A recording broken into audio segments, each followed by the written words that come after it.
The Mercedes S-Class glided smoothly down 6th Avenue under a light October drizzle. Inside, the air was so tense one could almost hear the second-hand tick. Madeline Pierce, CEO of Aurelia Dynamics, was struggling with her phone. Her voice trembled. "Richard, what did you just say?" "That's impossible. All 3 interpreting agencies are fully booked." Her hands shook uncontrollably. Mascara smeared. The golden hair once neatly tied up was now in disarray. "This is a $1.2 billion deal, Richard. The Nakamura-Singh delegation will land in 90 minutes. In the front seat, Evan Carlisle, the 52-year-old driver, tried to focus on the rain-slick road, but he could hear every word. He knew this situation. Aurelia Dynamics was on the brink of collapse. Soft jazz hummed from the radio. Evan reached forward to turn it off, hoping she could concentrate better. But before his hand could touch the button, Madeline's head snapped around, sharp as a blade. "Keep your gorilla hands off my car!" The air froze. Evan's hand stopped midair. In the rearview mirror, his usually gentle blue eyes reflected something different. Not anger, but a deep exhaustion. 3 years. 3 years of words like that. Madeline wasn't done. Her voice was razor-sharp. "You think being my driver gives you the right to touch my things? You're just help. Know your place." Evan tightened his grip on the wheel. His knuckles turned white. His eyes fixed straight ahead, where Manhattan Avenue blurred through the rain. But in his mind, memories were crystal clear, as if it had all happened yesterday. Tokyo, G7 Summit 2015. He'd stood behind 3 presidents, his voice preventing a trade war. Georgetown, honorary doctorate. Harvard, master's degree in applied linguistics. 22 years serving the U.S. State Department. Fluent in 9 languages. And now? The help. Madeline exhaled sharply, her voice icy. "Raise the divider. I'm done looking at you." The glass partition slid up with a faint hiss. In the back seat, Madeline returned to her desperate phone calls. Up front, Evan sat motionless in silence, his jaw clenched. Not a single tear fell. Because Evan Carlisle knew something Madeline Pierce did not. The man she had just called a gorilla was about to save her entire empire. The Mercedes rolled through the rain, splitting 2 separate worlds. Behind the partition, Madeline Pierce, in a $5,000 Armani suit, was unraveling. She made her 7th call. "Susan, I don't care if it costs $50,000. Find me someone who speaks Japanese and Mandarin, right now." Her voice cracked. "No, we can't postpone." They'll withdraw for good. 3 years of negotiation. Gone. In front of the partition, Evan Carlisle drove on, face impassive. But inside him raged another storm. On this same road a year ago, the Berlin deal had collapsed because of a communication error. 6 months ago, the Seoul negotiation fell apart because Madeline used the wrong Korean grammar while speaking to Samsung's CEO. $40 million, gone. He knew how to fix it. But he'd chosen silence. Why? Because she'll never listen. But today was different. Today, 200 people were about to lose their jobs, including him. And Lily, his daughter, a sophomore at Johns Hopkins, still thought her father was a linguistics consultant writing a book. She had no idea her father was just a driver. Each month, Evan wired her tuition, $68,000 a year, with the message, "Here's Dad's research funding for this month, sweetheart." And Lily always replied, "You're the best dad in the world." Every time he read that message, Evan clenched his teeth and kept driving. Madeline's phone kept ringing. Only voicemail. She trembled, dialing again in despair. Through the rear camera, Evan could see her pacing in the car like a trapped animal. Hair loose, mascara streaked, eyes swollen. This was no longer the woman once featured on the cover of Forbes. This was someone drowning. And Evan knew the truth. Aurelia Dynamics had only 3 months left before bankruptcy. 3 years behind the wheel had given him enough inside knowledge to know that. Madeline's next call was to Richard Morrison, her legal advisor. "Richard, if they pull out, if they—" Her voice broke. For the first time in 3 years, Evan heard Madeline Pierce on the verge of tears. And that was the moment he made his decision. He lowered the partition. "Excuse me, Miss Pierce." Madeline flinched, eyes blazing. "I told you—" Evan interrupted, his voice deep and calm. "What language do you need?" The air froze. Madeline's mouth opened, then closed. She forgot all about Richard on the other end of the line. What did you just say?" Evan met her gaze through the mirror, his tone steady, professional. "For the merger. Which languages do you need?" That's none of your business." "Japanese, Mandarin," Evan continued softly. "Also Hindi and Korean." Something in his voice made Madeline falter. This was no longer the quiet chauffeur she'd known for 3 years. "I'm fluent in Japanese, Mandarin, Hindi, Korean, Arabic, Portuguese, French, German, and Spanish." Madeline's world flipped upside down. Her phone slipped from her hand and hit the leather floor with a dull thud. You speak 9 languages? Would you like me to prove it?" Before she could respond, her phone rang again. The name flashing on the screen made her stomach drop. "Nakamura Keiretsu. Tokyo HQ." Madeleine looked at the phone, then at Evan, then back at the phone. Pride and desperation waged war in her eyes. The ringtone kept echoing. Finally, she handed the phone through the small opening in the divider, her hand trembling. She said nothing, but both of them knew. This was the moment everything changed. If you believe that sometimes the most underestimated person can be the one who changes the entire world, then hit subscribe to see what happens next. And tell me, what do you think Madeline Pierce will do when she learns that her driver once negotiated on behalf of 3 U.S. presidents? Evan lifted the phone to his ear. His voice changed completely. Gone was the modest, hesitant tone of a chauffeur. What emerged instead was calm, confident, and authoritative. The voice of a man who had once lived in the world of diplomacy. "Moshi Moshi, Nakamura-san, Kochira wa Evan Carlyle to Moshimas." The line went still. There was a brief silence. Then a man's voice replied in flawless, fluid Japanese. Madeline sat frozen. She didn't understand what they were saying, but she could feel something. A shift in the air. Evan's tone wasn't merely interpreting. He was negotiating. He tilted his head slightly, listening carefully, nodding, occasionally responding with phrases that softened the voice on the other end, made it warmer, more personal.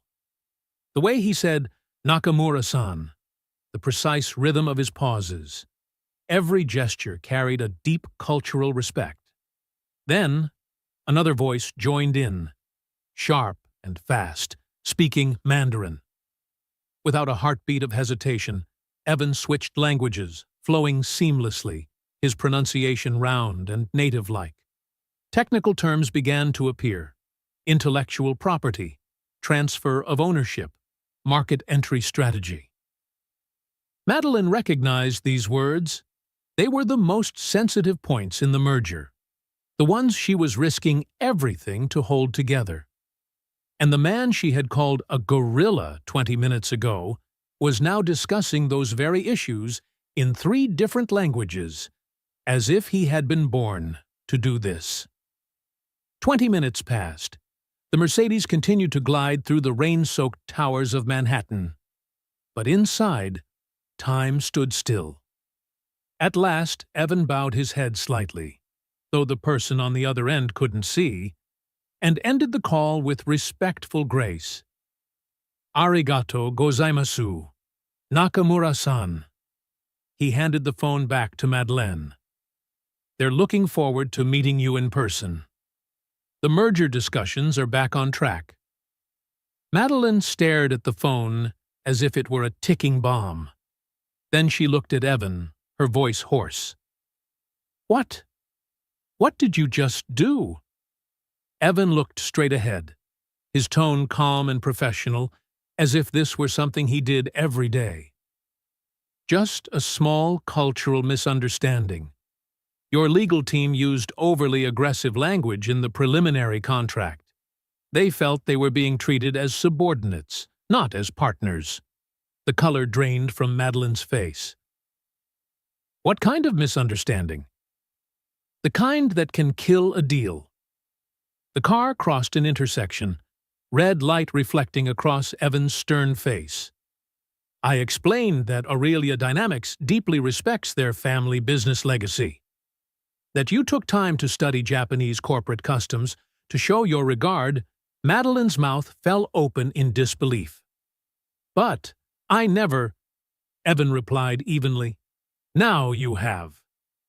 He said it without turning his gaze, eyes fixed on the road, while Madeleine sat there in silence as the rain outside fell harder than ever. The Mercedes turned into the underground parking lot of Aurelia Dynamics at 1290 Avenue of the Americas. The engine went quiet, leaving only the echo of stillness against the cold concrete walls. Madeleine could hear her own heartbeat. "Evan."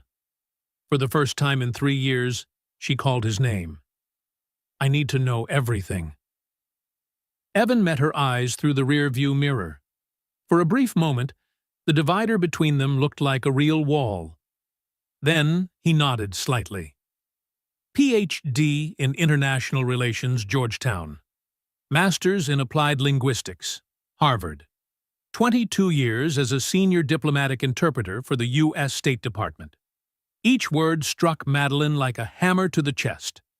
"I specialized in multinational negotiations, G7 summits, trade agreements, crisis mediation." He paused, voice steady and low. "Budget cuts erased my position 3 years ago. I needed work immediately." "Your mother's medical bills," Madeleine murmured, remembering fragments of phone calls she'd overheard. "Cancer, wasn't it?" Evan nodded. "Cancer treatment. And my daughter's medical school tuition. Lily studies at Johns Hopkins. She wants to be a pediatric oncologist because she watched her grandmother fight the disease." The fluorescent light above them cast a cold glow. Madeleine looked down at her trembling hands. "I sent out more than 300 job applications," Evan continued. "Overqualified for some, too old for the rest." "So you became a driver?" "I became whatever I had to be, to survive." Their eyes met in the mirror.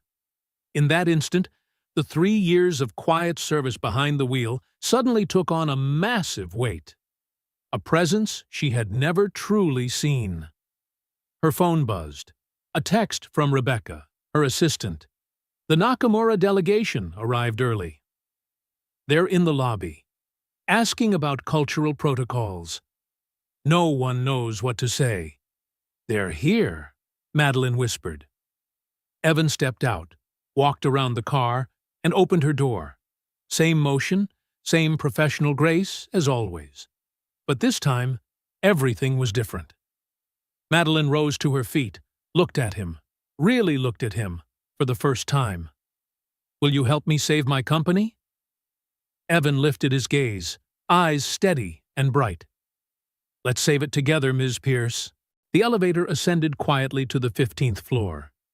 Madeleine stood beside Evan, the distance between them barely a meter, yet it felt like an entire universe. She glanced at him through the mirrored elevator wall, the black chauffeur's uniform, the neatly knotted tie. A 52-year-old face lined with creases, not from time, but from everything he had seen, carried, and endured in silence. 3 years. 3 years of seeing this man every day, yet never truly seeing him. "Evan," she began, her voice hoarse, "this morning in the car, Ms. Pierce." Evan interrupted, gentle yet firm. "We have 16 hours to prepare for the most important meeting in your company's history. Personal apologies can wait." He was right. But Madeleine couldn't shake the sound. "Keep your gorilla hands off my car." Her own words still hung between them like smoke after a fire. The elevator doors slid open. Rebecca Nolan, her 28-year-old assistant with neatly tied red hair, came running, face pale. "Madeleine, thank God. The advanced delegation is in meeting room A. They're asking about cultural protocols and nobody knows." "Handled," Madeleine cut her off, her tone decisive. "Rebecca, this is Evan Carlyle, our new translation advisor." Rebecca froze. Her eyes dropped to Evan's chauffeur uniform, then flicked back to Madeleine in confusion. "I'm sorry. What did you just say?" "Mr. Carlyle will be overseeing all international communications for the merger." "But he's a Georgetown PhD, fluent in 9 languages." Madeleine's voice was sharp as glass. "Any further questions?" Color flooded Rebecca's cheeks. She lowered her gaze. "No, ma'am." "Good." Madeleine turned to Evan. "One small thing." Evan waited. "You should probably change before meeting the delegation." For the first time, Evan smiled, a faint, calm smile tinged with quiet sadness. "You're right." Rebecca escorted Evan down to the lobby, to the luxury menswear store Aurelia Dynamics kept stocked for emergency meetings. Left alone, Madeleine stood in her corner office on the 42nd floor, a glass room facing Central Park, now just a gray Manhattan drowned in rain. She looked down at her hands, still trembling. And again, she heard her own voice echoing, "Keep your gorilla hands off my car." Who had said that? What kind of woman had said that? Madeleine walked to the liquor cabinet, poured herself a glass of 25-year Macallan whiskey, took a sip, then set it by the window. In the reflection, she saw a 41-year-old woman, blonde hair, blue eyes, a $5,000 Armani suit, and a soul she no longer recognized. Her phone buzzed, a name she hadn't dialed in 2 years. M.O.M. Madeleine picked up. "Mom?" "Maddie, sweetheart." The warm voice of Eleanor Pierce, 68, retired in Vermont, filled the line. "I saw the news. Heard your big deal is about to close?" "Yes, Mom." "Are you all right? You sound tired." Madeleine gazed out the window. Raindrops streaked down the glass. And suddenly, tears welled up. "Mom, I think I've forgotten what you used to teach me." Silence on the other end. Then her mother's voice, soft as a breeze. "Maddie, I taught you that strength isn't about who you look down on, but who you still see when they're beneath you." A sob caught in Madeleine's throat. "I did something awful today, Mom." "Then fix it, sweetheart," Eleanor said gently. "It's never too late to become who you want to be." Madeleine closed her eyes. Tears slipped down, merging with the sound of rain outside. 15 minutes later, the office door opened, and Madeleine had to stop herself from gasping.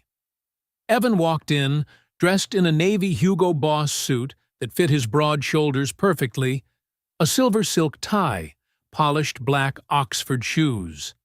His hair was neatly combed. A few silver strands glinted faintly, only adding to his presence. But the biggest change wasn't the clothes. It was his bearing. His shoulders squared, his chin lifted. The blue eyes that once stayed lowered in silence now met hers, steady, confident, composed. This was no longer her driver. This was a diplomat. A man who had once sat in negotiations where wars could begin or end with a single wrong word. "Better?" Evan asked. "Much better," Madeline murmured, her voice smaller now. Rebecca appeared at the door.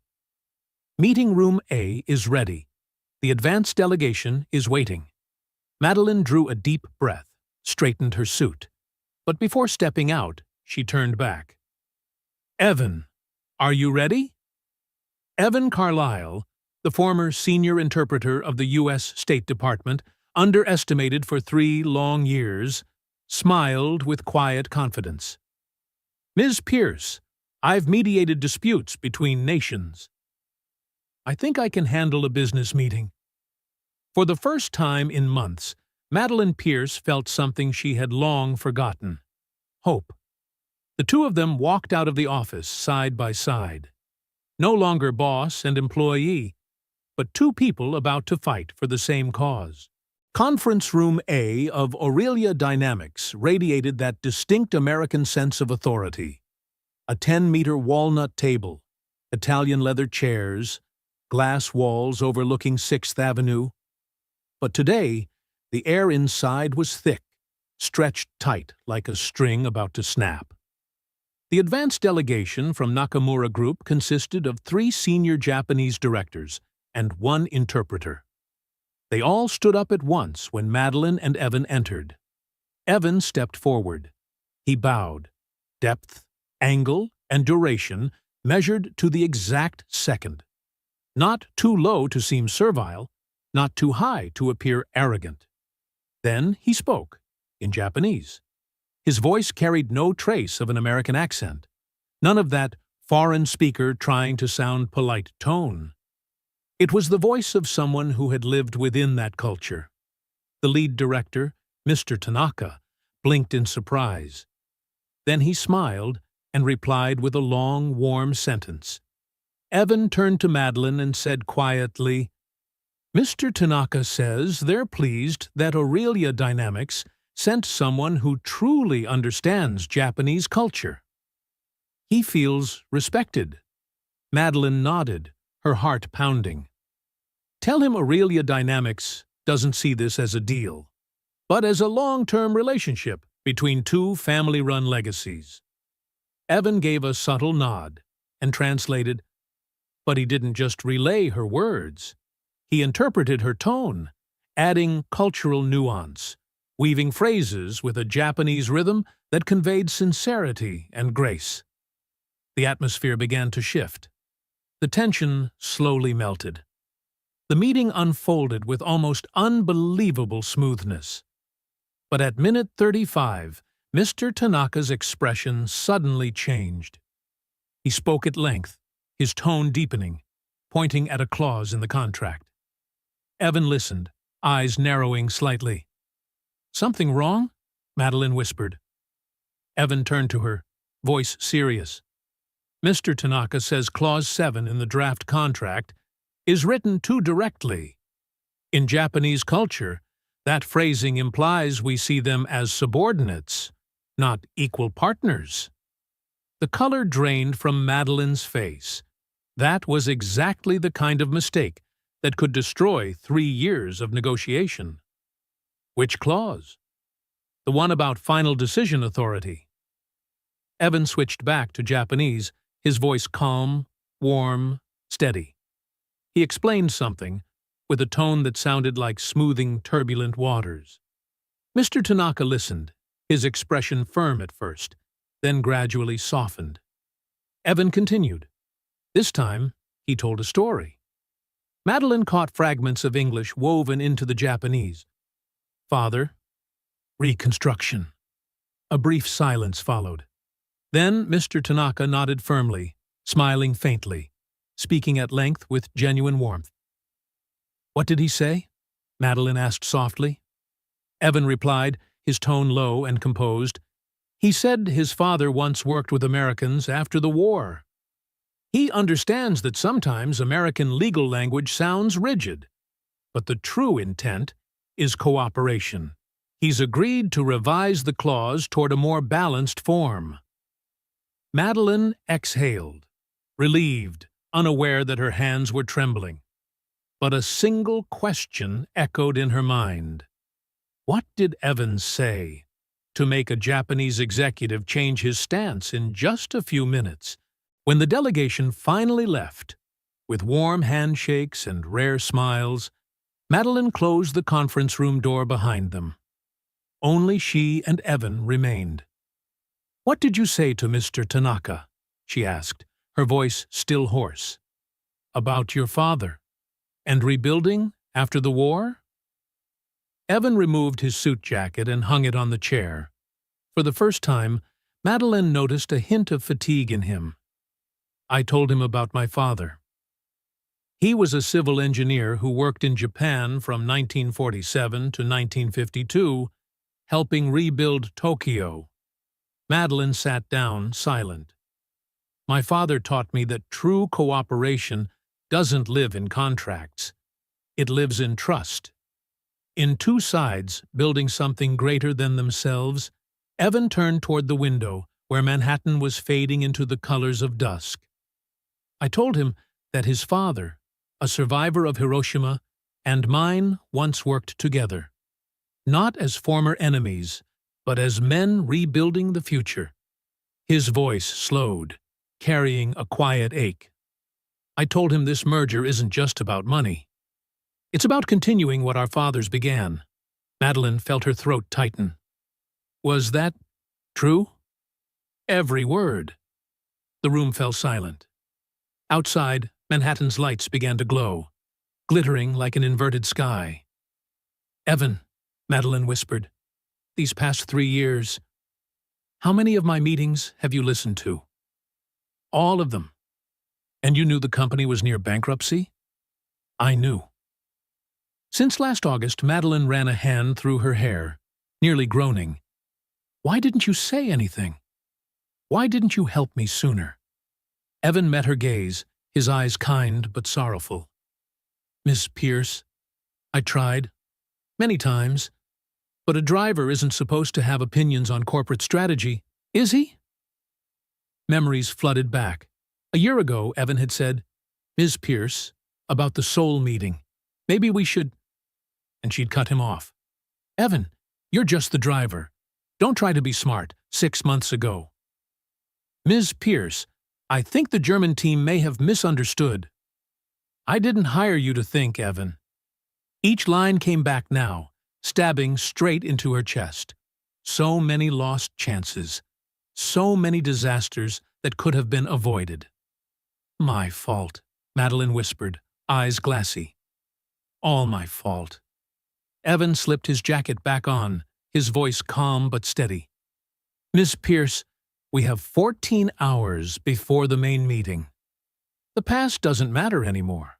Only the future." He placed a thick folder in front of her. "Here's everything you need to know about tomorrow's attendees, their histories, personalities, decision styles, and triggers." Madeline opened it. Dozens of pages of handwritten notes, meticulous, organized, precise, like State Department dossiers. "When did you make all this?" she asked quietly. Evan smiled, a faint but luminous smile. "I have had quite a lot of free time these past 3 years, Miss Pierce." 9 p.m. The offices of Aurelia Dynamics were empty. Only the light from the boardroom remained, where Madeline and Evan still sat amid a mountain of documents. The table was buried in papers.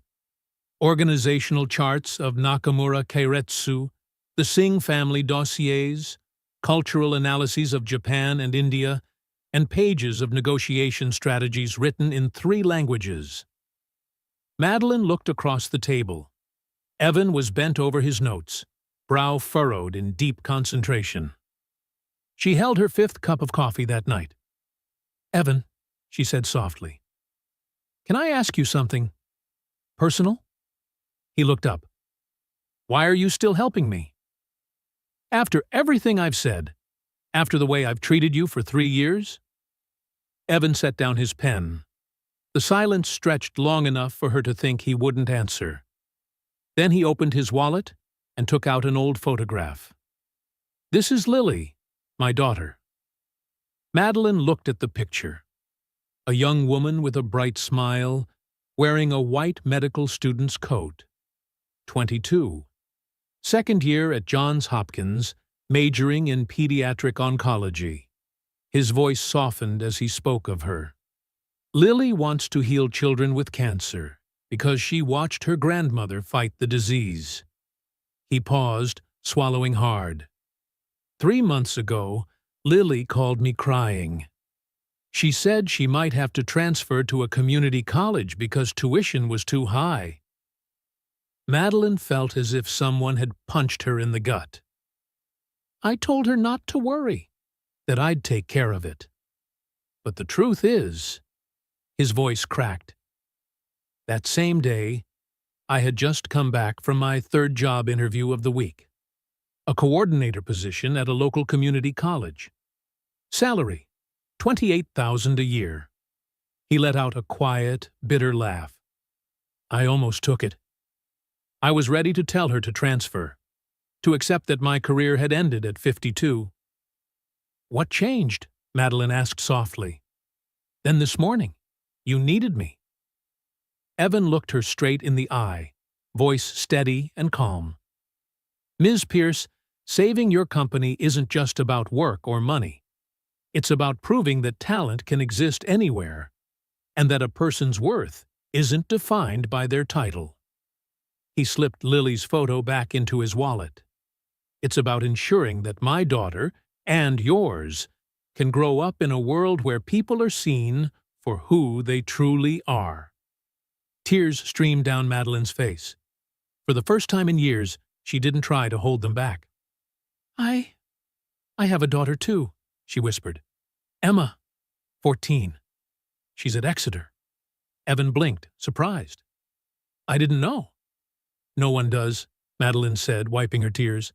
"I keep my private life hidden. Last year, Emma asked me, 'Mom, why are you always so mean to everyone?' She gave a small laugh, then choked on it. 'My 14-year-old daughter thinks her mother is a monster.'" Evan stood, walked to the liquor cabinet, and poured 2 glasses of whiskey. He handed one to her. "Tell me," he said quietly, "what made you become this way?" Madeline took a sip, feeling the hot burn slide down her throat, then exhaled deeply. "I grew up in Brooklyn. My mom worked in an office. My father—" She stopped, her eyes distant. "My father died when I was 16. A construction accident." The reflection of her silhouette glimmered in the window glass. "My mother worked 3 jobs to put me through Columbia. Every night she'd say, 'Maddie, you have to be strong. The world doesn't forgive weakness.'" Evan nodded, his voice low. "And you became strong."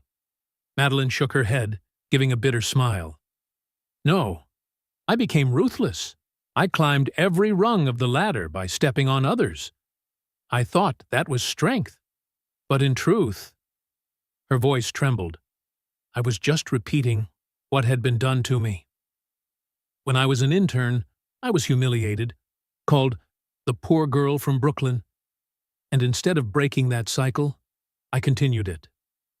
Evan stayed silent. Only the ticking clock and the rain tapping against the glass filled the room. Madeline lowered her head, voice shaking. "When I called you—" She couldn't finish the words.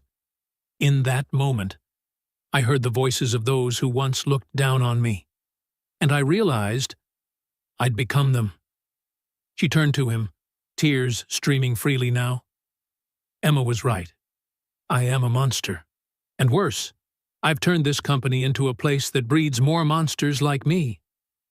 Evan set his glass down, his tone calm but resolute. "Ms. Pierce, realizing your fault is the first step. But it's what you do next that defines who you are." Madeline looked up, her eyes red and swollen. "You still think I can change?" I believe in second chances, Evan said, his voice warm. For companies. And for people. The phone buzzed. A text appeared. Emma. Mom, we got the weekend off. Can I come home? Miss you. Madeline looked at the message, a trembling smile spreading across her lips. She turned to Evan. Evan, when we save this company, not if, but when, I want you to help me rebuild it. Not just financially, but humanly. How do you mean? I want to create a place where no one is underestimated. Where talent is seen, no matter where it hides. Her voice grew firmer. A place my daughter can be proud of.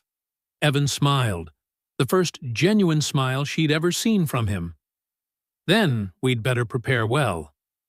And they sat back down. 2 people, 2 cups of cold coffee, hundreds of pages of notes, working until 3 in the morning. But this time, they were no longer boss and employee. They were allies, 2 warriors preparing for the biggest battle of their lives. And in the quiet Manhattan night, amid the wind whistling through the glass towers, something new began to take shape. A true friendship, forged in regret, forgiveness, and a shared purpose. 8 a.m. The next morning. The boardroom of Aurelia Dynamics. Madeline had called an emergency meeting. The entire senior leadership team sat around the long wooden table, faces taut as strings about to snap. Everyone knew, in 6 hours, the merger meeting would begin. Marcus Hale, Executive Vice President, 58, silver hair slicked back, spoke first. Madeline, we need clarity. Where's the professional interpreter you hired? Madeline replied crisply.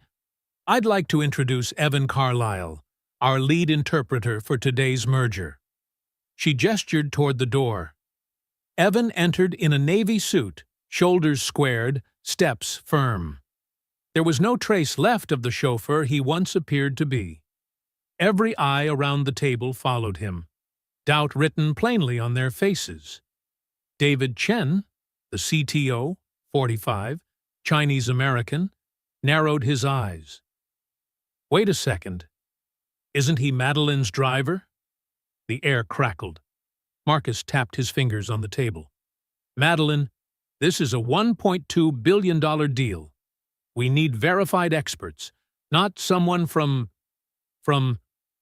Madeline's tone turned icy. From the parking garage? Go on, Marcus. Marcus swallowed. It's about optics. Credibility. The Japanese expect a certain level of professionalism. Susan Walsh, marketing director, 52, nodded in agreement. We can't show up with someone who doesn't fit the image. Madeline tilted her head slightly. What image would that be, Susan? Marcus cut in. Someone who looks the part. Someone they'll respect. Madeline's gaze swept the table. You're questioning his qualifications? Marcus enunciated carefully. I'm questioning his fit. We can't bet everything on someone we barely know. Evan spoke, calm and measured.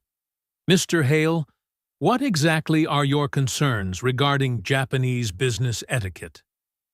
Marcus straightened slightly, uneasy. Well, cultural nuances, business protocol, gift-giving, bowing, seating arrangements.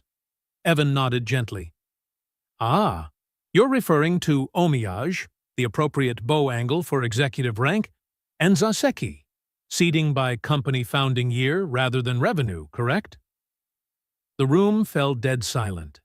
Evan continued, still composed. Nakamura's family company was founded in 1952, during post-war reconstruction. They'll expect gifts that acknowledge their family's contribution to Japan's recovery, not expensive ones that imply we're trying to buy influence. Marcus's jaw nearly dropped. And Singh Holdings, by contrast, follows the Anglo-Indian business style, direct communication, minimal ceremony, absolute punctuality. Mrs. Singh will see elaborate gift exchanges as a waste of time. Evan looked around the room, voice steady and controlled. The key is balancing both without offense. Nakamura, in the position of honor. Sing with a clear line of sight to the materials. Silence. Then David Chen suddenly switched to Mandarin, clearly to test him. "So you claim to be fluent in Mandarin?" Evan replied instantly, flawlessly. No hesitation, no accent. He spoke about patents, partnership structures, legal subtleties, all in impeccable Mandarin.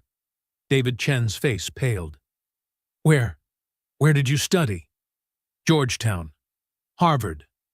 And 5 years at the U.S. Embassy in Beijing." Marcus still refused to yield. "Fine, you're good with languages. But you worked for us for 3 years as a driver. Why didn't you ever say anything?" The question hung heavy in the air. Evan looked at Marcus. His eyes held no anger, only fatigue. "I did, Mr. Hale." Many times he turned to Madeline. "Last year, Seoul.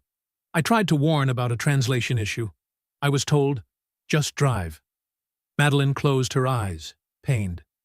6 months ago, Berlin. I knew the problem. I was told, no one pays you to think. Evan's voice carried no bitterness, just truth. So I stopped trying.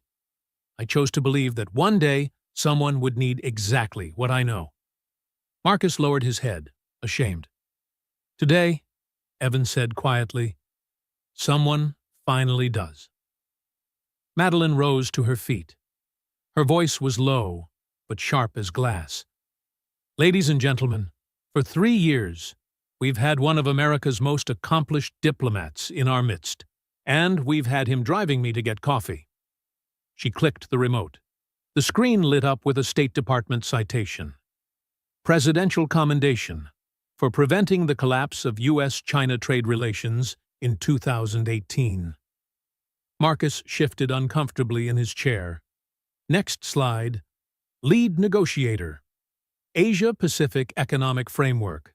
The very foundation of our international business model. David Chen's face drained of color. Another slide. A letter of recommendation from former Japanese Prime Minister Sato. Evan mediated the Okinawa Base Accord in 2020. Susan Walsh stared at the screen, speechless. Madeline closed the laptop, her tone quiet, but waited. For 3 years, we had an asset beyond value, and we used him to drive me to Starbucks. The boardroom was silent, heavy. Madeline announced, "Effective immediately, Evan Carlisle is Senior Vice President of International Relations. Salary, $180,000 plus stock options. He reports directly to me." She shut the laptop. "Any further questions about Mr. Carlisle's qualifications?" No one spoke. "Good. Because he's about to save this company one by one, the executives stood, approached Evan, offering apologies, handshakes, gestures of overdue respect. When the room finally emptied, Evan turned to Madeline, a faint smirk at the corner of his mouth.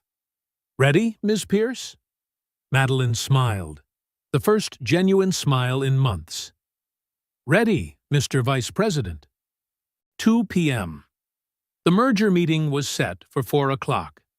Evan sat in his newly assigned temporary office, a small room on the 40th floor, but with a window facing east, where the midday light filtered through the glass towers.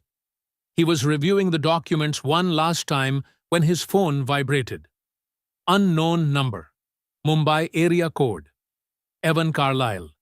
A voice on the other end spoke rapidly, panicked, in Hindi. "Carlisle Saab? मैं कुमार बोल रहा हूँ. Mumbai branch से Kumar Sharma.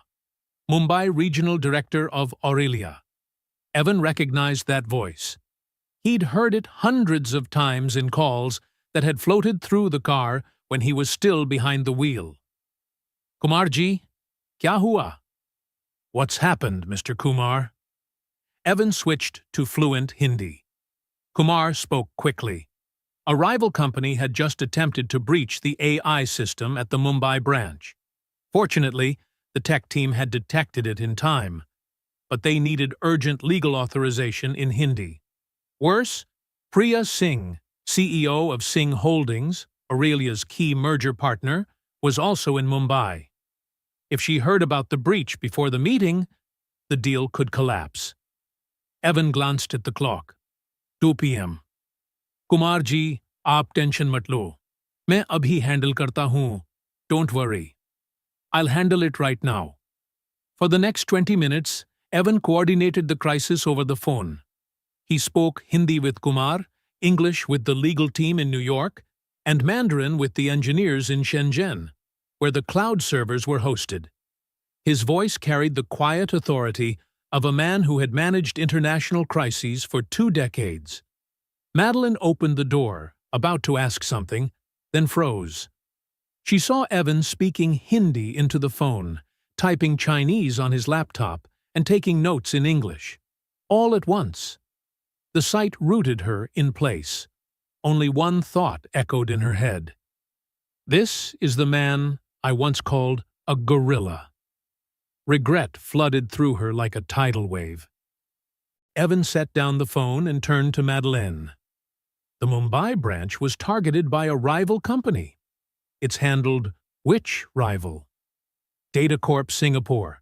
They tried to steal the image recognition algorithm before our deal with Singh is signed. Madeleine sank into her chair, her face drained of color.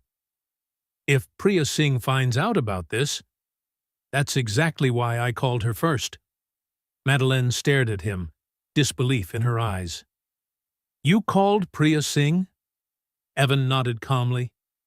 I told her, in Hindi, her mother tongue, that Aurelia's cybersecurity is stronger than expected.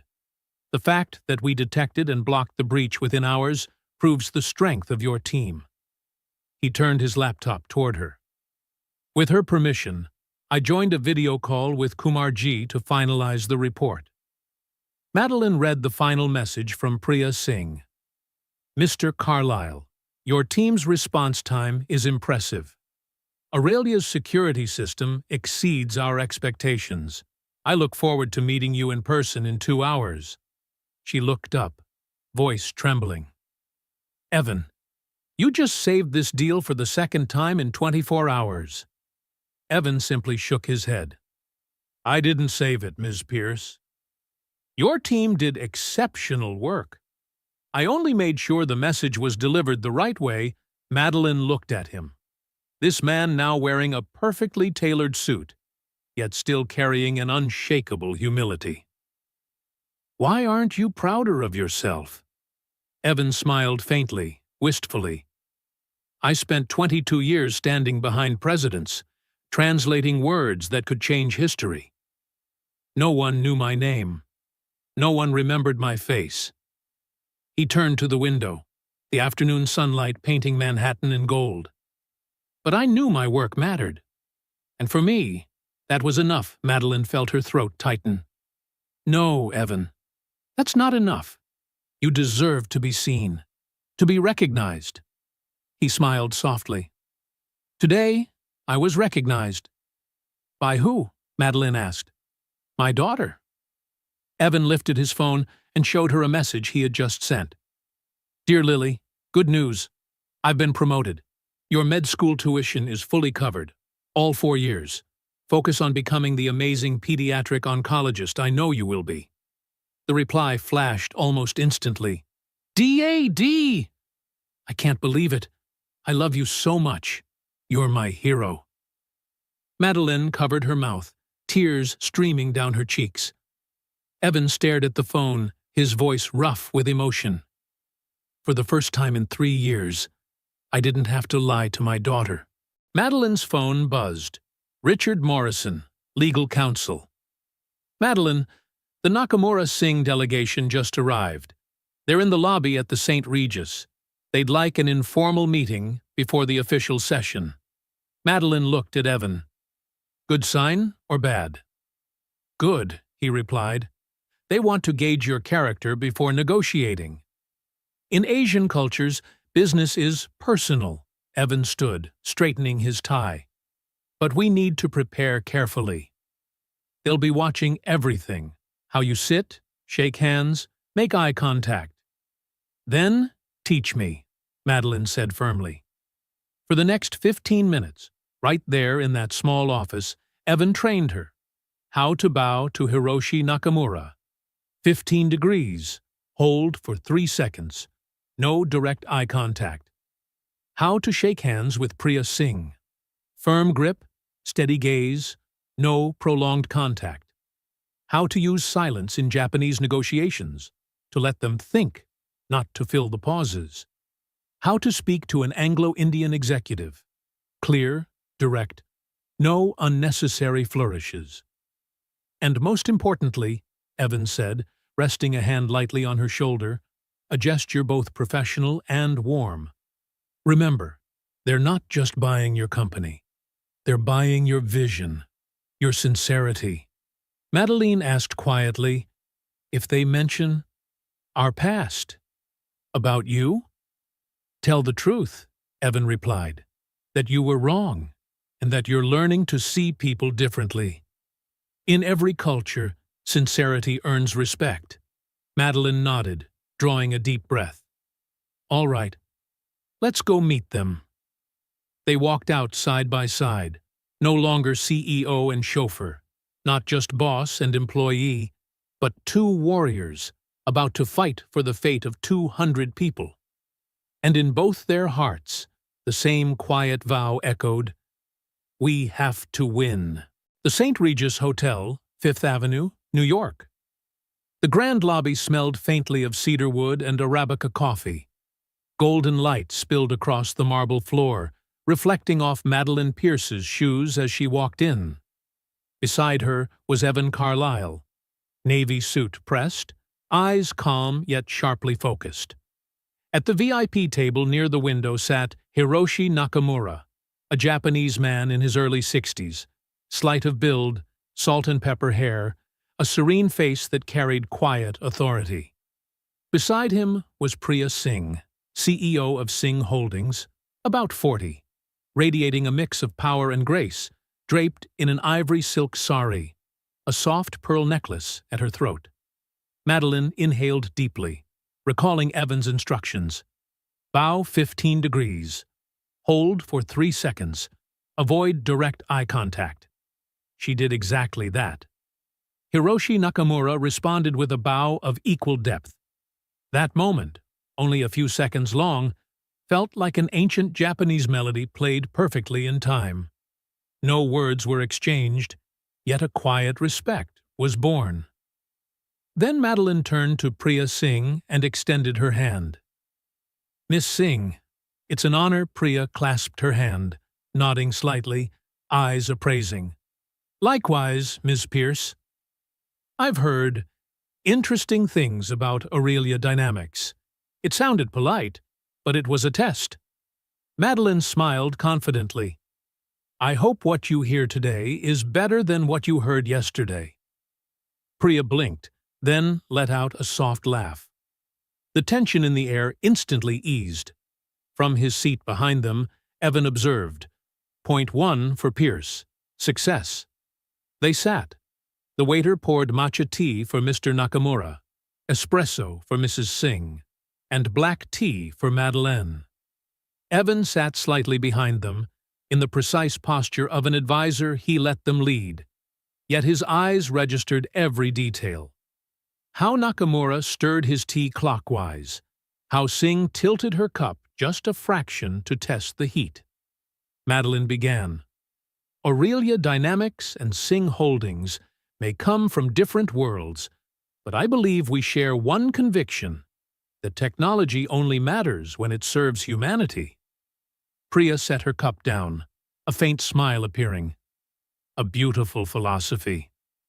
But I've heard dozens of CEOs say that, and then chase profit at any cost. Madeline replied without missing a beat. That's exactly why I'm here today, to change that.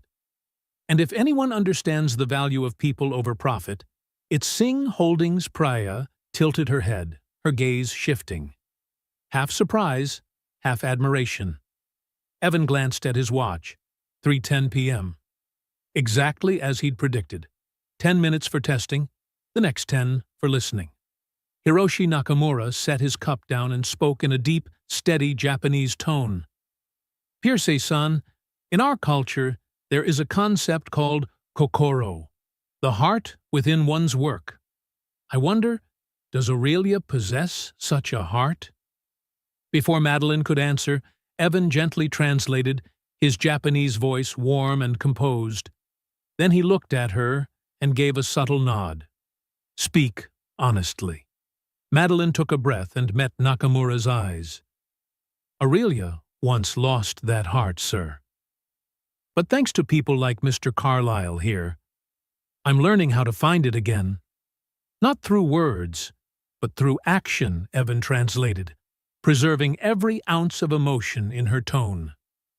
Mr. Nakamura pressed his lips together, then nodded slowly. In that moment, beneath the soft piano drifting through the lobby and the pale afternoon sunlight, an invisible bridge was built.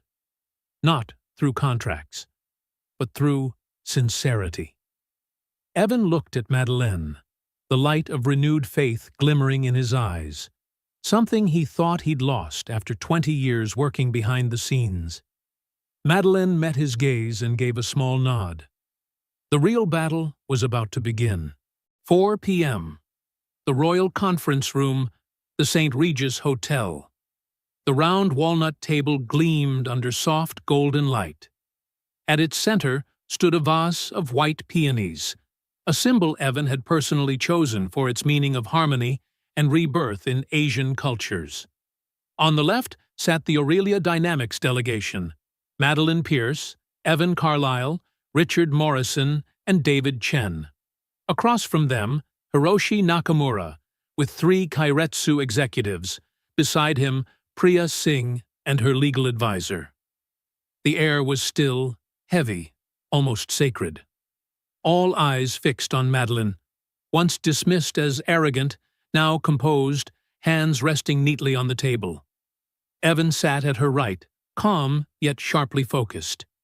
He had sat at negotiation tables where a single wrong word could collapse entire treaties. Today, it was just a business deal. But he knew, for Madeleine, it was redemption. Hiroshi Nakamura spoke first, voice low and even in Japanese. We appreciate Aurelia's efforts to understand our culture, but cooperation cannot rest on goodwill alone. It requires trust, Evan translated fluently, preserving the dignity in his tone. Madeline nodded, replying in slow, steady English. Mr. Nakamura, I'm not asking you to trust me today. I'm only asking for the chance to prove it, through action. Evan rendered her words into classical, respectful Japanese. Watashi tachi no kodo de shinjite itadakeru koto o nozonde imasu. We hope you will come to trust us through what we do. Mr. Nakamura inclined his head slightly, a faint smile touching his lips. He said nothing further, only gestured for his legal representative to open the folder. Priya Singh spoke next, her British Indian accent crisp and cutting as a scalpel. Ms. Pierce, I've reviewed Clause 7, Final Decision Authority. Although the wording has been adjusted, the profit-sharing structure remains unbalanced. Madeline glanced at Evan. He gave a small nod, permission to lead. She answered calmly, Priya, I understand that concern. I've proposed revising the executive ratio to 55-45 instead of 60-40. Singh Holdings would have veto rights on strategic personnel decisions. In return, Aurelia will fully fund all R&D operations for the first 3 years. Priya raised an eyebrow. An interesting proposal. Evan interjected softly, his tone warm. In Japanese business philosophy, the one who gives first earns lasting trust. I believe Mr. Nakamura understands that better than anyone. Mr. Nakamura smiled and nodded. Exactly. In Japan, we call that giri, moral obligation. Madeline seized the moment. And integrity is precisely what Aurelia is rebuilding from the ground up. The atmosphere shifted. Voices, glances, even the rhythm of breathing, all began to align. This was no longer a merger meeting. It had become a judgment of character. 40 minutes passed. Dozens of technical, financial, and legal issues were laid out. Evan guided the dialogue seamlessly through 5 languages: English, Japanese, Hindi, Mandarin, then back to English. No one in the room saw him as a driver anymore. Priya Singh occasionally paused just to listen to how his tone changed. Firm when discussing finance, gentle when speaking of people. A true diplomat. When the final document was placed on the table, Mr. Nakamura looked around, his voice deep and calm. "We agree in principle. But one final matter remains." The room went silent.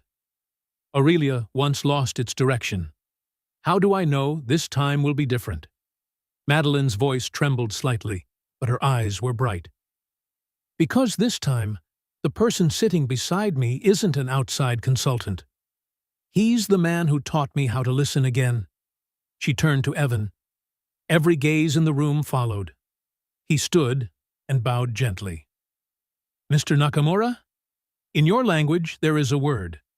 Kintsugi, the art of mending broken pottery with gold. Aurelia doesn't hide its cracks. We will use them to become stronger." Mr. Nakamura was silent for a long moment, then smiled. "If every company in the world had someone who understood our culture as you do, there would be fewer wars." He extended his hand. Madeline shook it, then reached for Priya Singh's. Both women nodded.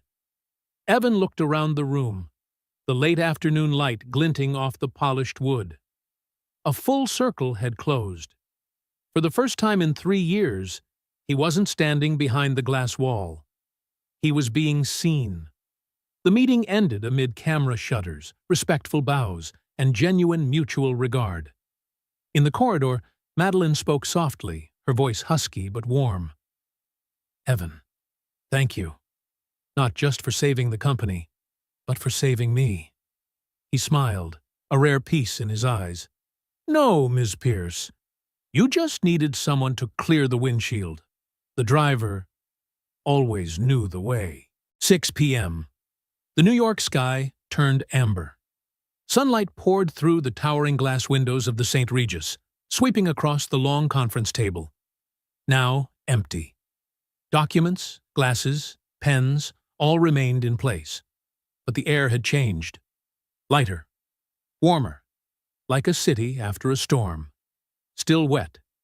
But the air strangely clean. Madeline stood alone by the window, watching the slow river of cars along Fifth Avenue. Her fingertips brushed the surface of the table. The same spot where, just hours earlier, she had held her breath, waiting for every reaction from Nakamura and Singh. Footsteps echoed behind her. Evan Carlyle entered.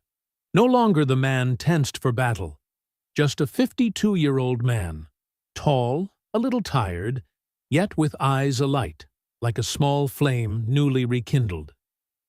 "They've signed the Memorandum of Understanding," Madeline said, her voice still trembling slightly. "Nakamura wants to meet the tech team next week." Singh proposed hosting a joint conference in New Delhi. Evan nodded, a faint smile curling at the corner of his mouth. "I told you." We'd win a pause. Madeline turned to him, her voice low. "You know, I used to think winning meant being above others. Turns out, it means rising above yourself." Evan looked at her. In his eyes, there was no trace of hierarchy, only the quiet recognition between two people who had both walked through the fire of their own egos. "You did something most people never dare. Admit you were wrong," he said softly, "and start again." Madeline smiled. "Maybe this time I'm finally beginning to be a real CEO." Late evening. Evan's apartment in Queens. Simple, orderly. His travel bag still sat unopened. He hung his jacket over a chair and poured himself a small glass of whiskey. The warm light glowed against a small framed photo on the desk. Him and Lily, standing in front of the Johns Hopkins gate. Evan sat down, opened his laptop, and began typing an email. To Lily Carlisle. Subject: Dad just finished a long day. You know, sweetheart, today I was called Vice President. But what makes me proudest is that I kept my promise. I didn't give up. I'll see you this weekend. I'll drive down, just like old times. Love, Dad. He hit send, then leaned back in his chair. The city lights shimmered through the small window, reflecting in the eyes of a man who had once stood behind countless doors of power, and who was finally, quietly, at peace with himself. The next morning, Aurelia Dynamics headquarters, 42nd floor. Madeline Pierce walked into her new office. No more expensive abstract paintings. No more glass walls creating distance. In their place hung a large photograph, a group shot with the entire staff. The engineers, the guards, the drivers. At the center stood Evan Carlisle, smiling. Rebecca, the young assistant, entered, holding a stack of files. Ms. Pierce, everyone's ready for the Monday briefing. Madeline nodded, then glanced toward the window. Rebecca, today, let me make my own coffee. She switched on the coffee machine herself, poured the first cup with her own hands. Steam rose, filling the room with the scent of fresh coffee. The scent of a new beginning. A silver-gray Mercedes S-Class rolled slowly down 6th Avenue. There was no longer a partition between the front and back seats. Evan drove. Madeline sat beside him. Neither spoke, but the silence was peaceful. At a red light, Evan stopped. Madeline turned to him, smiling. Have you ever thought? This car carried two different people once, and brought them both back again?